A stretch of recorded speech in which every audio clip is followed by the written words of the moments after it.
Assalamualaikum warahmatullahi wabarakatuh. Nama saya Suci Rahmawati dari kelas 11 MIPA 5. Di video ini saya akan menceritakan tentang Perang Banjar. Perang Banjar adalah perlawanan terhadap penjajahan kolonial Belanda yang berlangsung antara tahun 1859 sampai 1905 yang terjadi di Kesultanan Banjar. Konflik dengan Belanda semakin kalut saat Belanda mulai mencampuri urusan kesultanan. Latar belakang Perang Banjar. Di Kalimantan Selatan pernah berkembang Kesultanan Banjar. Pusatnya ada di Martapura. Kesultanan ini memiliki posisi yang strategis dalam kegiatan perdagangan dunia karena adanya hasil-hasil seperti emas dan intan, lada, rotan, damar. Hasil-hasil ini termasuk produk yang dimiliki oleh orang-orang barat sehingga membuat Belanda berambisi untuk menguasai Banjarmasin. Upaya Belanda untuk menguasai Kesultanan Banjar ditunjukkan dengan tindakan mencampuri urusan politik, ekonomi, dan sosial keagamaan di Kesultanan Banjar. Dalam suasana sosial ekonomi yang prihatinkan itu, di dalam kerajaan pun juga terjadi konflik internal. Hal ini bermula saat putra mahkota Abdurrahman meninggal secara mendadak pada tahun 1852, sementara Sultan Adam memiliki 3 putra sebagai kandidat pengganti Sultan, yakni Pangeran Hidayatullah, Pangeran Tamjidillah, dan Prabu Anom. Pada tahun 1857, Sultan Adam meninggal. Residen I.F. Graaf van Bentheim-Tecklenburg mewakili Belanda mengangkat Tamjidillah sebagai Sultan dan Pangeran Hidayatullah diangkat sebagai Mangkubumi. Padahal menurut wasiat yang sah diangkat menjadi Sultan adalah Pangeran Hidayatullah. Oleh karena pengangkatan itu menimbulkan protes dan rasa kecewa dari berbagai pihak. Dalam suasana yang penuh ketegangan itu ditambah terjadi gerakan di pedalaman yang dipelopori oleh Aling. Gerakan Aling ini membuat suasana kerajaan semakin kacau. Aling juga memanggil Antasari agar datang di Tambay Makkah. Pangeran Antasari yang memang sudah kecewa dengan apa yang terjadi di lingkungan kerajaan datang dan bergabung dengan gerakan Aling. Antasari berkeinginan untuk menurunkan Tamjidillah dan melawan kekuasaan Belanda. Bagaimana berlangsungnya Perang Banjar?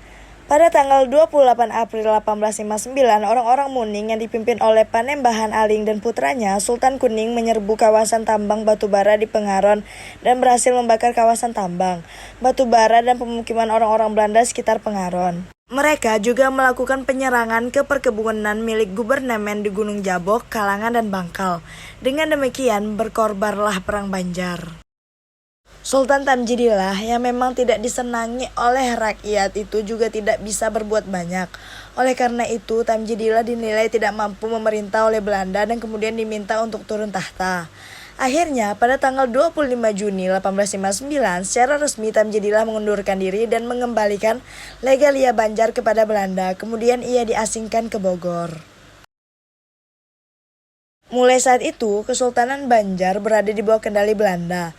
Belanda sebenarnya berusaha membujuk Pangeran Hidayatullah untuk bergabung dengan Belanda dan akan dijadikan Sultan Banjar. Tetapi melihat kelicikan Belanda, Pangeran Hidayatullah menilai bujukan itu merupakan tipu daya Belanda. Oleh karena itu, Pangeran Hidayatullah memilih bersama rakyat untuk melancarkan perlawanan terhadap Belanda.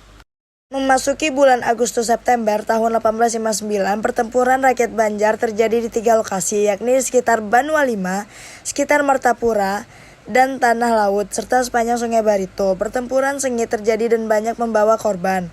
Benteng Tabanio berhasil dikepung oleh Belanda. Demang Lehman dan pasukannya dapat meloloskan diri.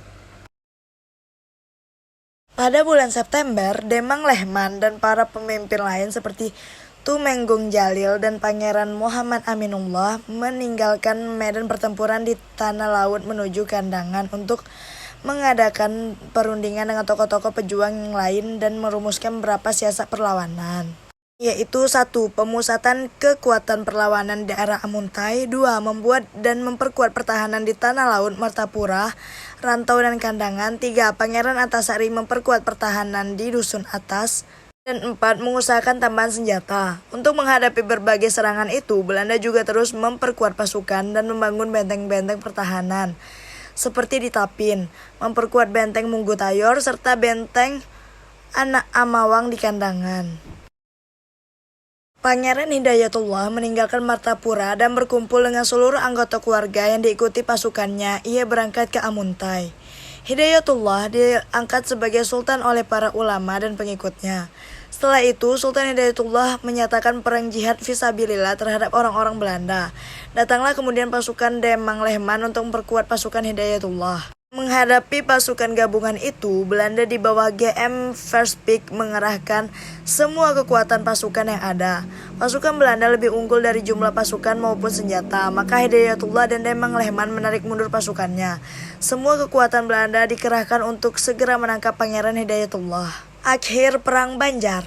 Pada tanggal 28 Februari 1862, Hidayatullah berhasil ditangkap bersama anggota keluarga yang ikut bergerilya dan diasingkan di Cianjur. Sementara itu, Pangeran Antasari terus melanjutkan perlawanan. Oleh para pengikutnya, Antasari kemudian diangkat sebagai pejuang dan pemimpin tertinggi agama Islam dengan gelar Panembahan Amiruddin Khalifatullah Mukminin. Ada 3 poin utama di akhir Perang Banjar, yaitu 1. Pangeran Antasari terserang penyakit cacar dan paru-paru sehingga tidak sanggup melanjutkan perlawanan hingga akhirnya wafat pada 11 Oktober 1862. 2. Sultan Muhammad Seman, putra Pangeran Antasari, meneruskan perlawanan tetapi tidak berjalan sebaik sebelumnya. Hingga akhirnya Sultan Seman pun gugur setelah ditembak pasukan Belanda. Poin ketiga, perlawanan tidak dapat diteruskan hingga selanjutnya wilayah Kesultanan Banjar berhasil dikuasai pemerintah kolonial Belanda.